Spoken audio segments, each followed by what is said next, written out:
Sadhguru, many years ago, when my son was a little kid, he gave me a book written by Swami Vivekananda.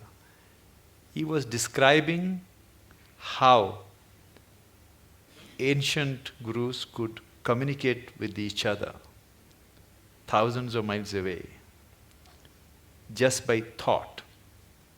It's like a modern internet, how one computer can communicate with another computer in US or Europe, anywhere.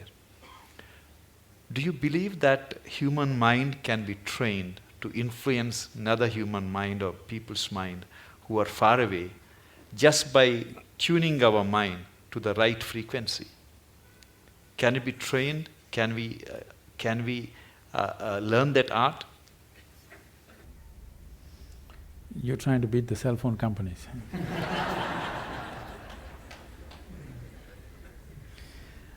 It's not just about the mind.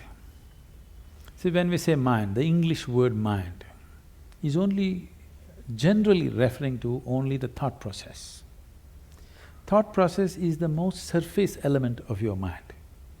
I think because of European thought, we have given too much significance to the thought. In the yogic science, we do not attach any importance to what you're thinking about or feeling right now, because what can you think? Only the data that you have collected, you're recycling it. It's of no great consequence.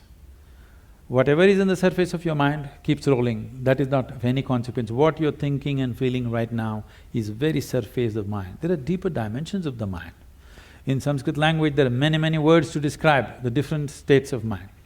But now there is one aspect of the mind, for lack of time and stuff, I'll leave those things. There is one aspect of the mind which we refer to as chitta.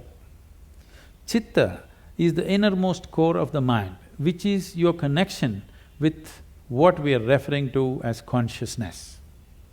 If your chitta becomes conscious, if your chitta acquires a certain level of conscious control, if you acquire, now you have access to your consciousness. What we are referring to as consciousness is that dimension which is neither physical, nor is it electrical, nor is it electromagnetic.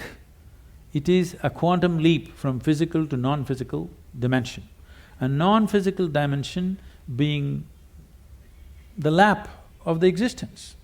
It is the non-physical in whose lap the physical is happening. Physical is a small happening. In this cosmos, not even 2% or not even 1% is physical, rest is non-physical.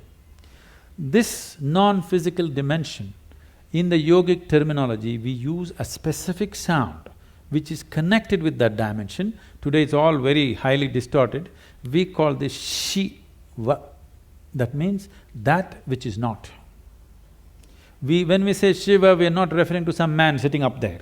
We are talking about a dimension which is not, but it is in the lap of this dimension, everything that is happens.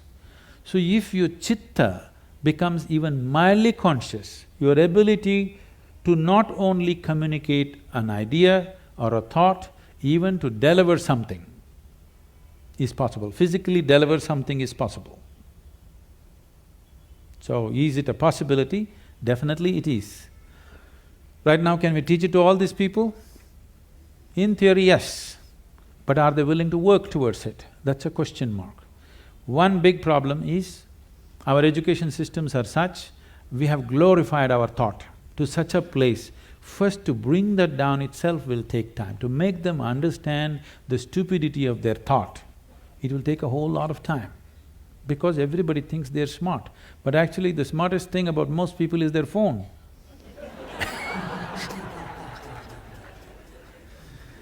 Because your thought process is just an outcome of the limited data that you have gathered. It doesn't matter if I have read the libraries of the world, still it is too limited compared to what it is, what the creation is. With all the scientific development, we still do not know how a leaf really works.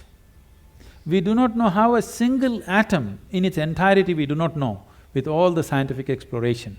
So that should be humbling enough for everybody to know that we know how to use things, but we do not know what it is. it will take a lifetime of attention to even grasp the fundamentals of what it is. So if people are willing to first of all understand, like the whims of their heart you just dismissed as dumb, okay?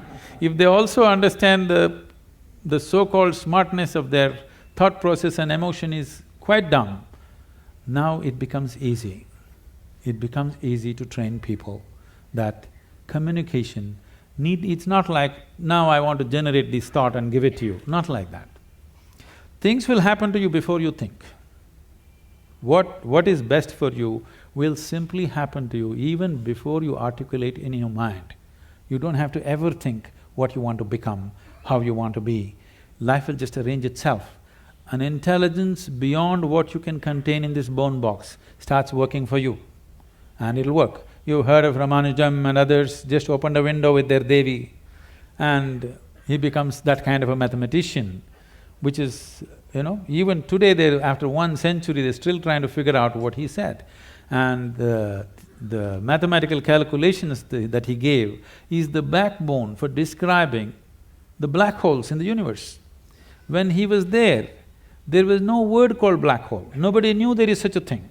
When we say black hole, what we are talking about is the curve of time and gravity, which is something modern science is battling with. He made mathematical background for that. As the curve increases, what is in existence, physical existence, becomes non-existence. So this is what it is when we say yoga. You reduce the curve in such a way that what is largely physical becomes non-physical. Once it's non-physical, time and space is not an issue. Once time and space is not an issue, communication is simply there.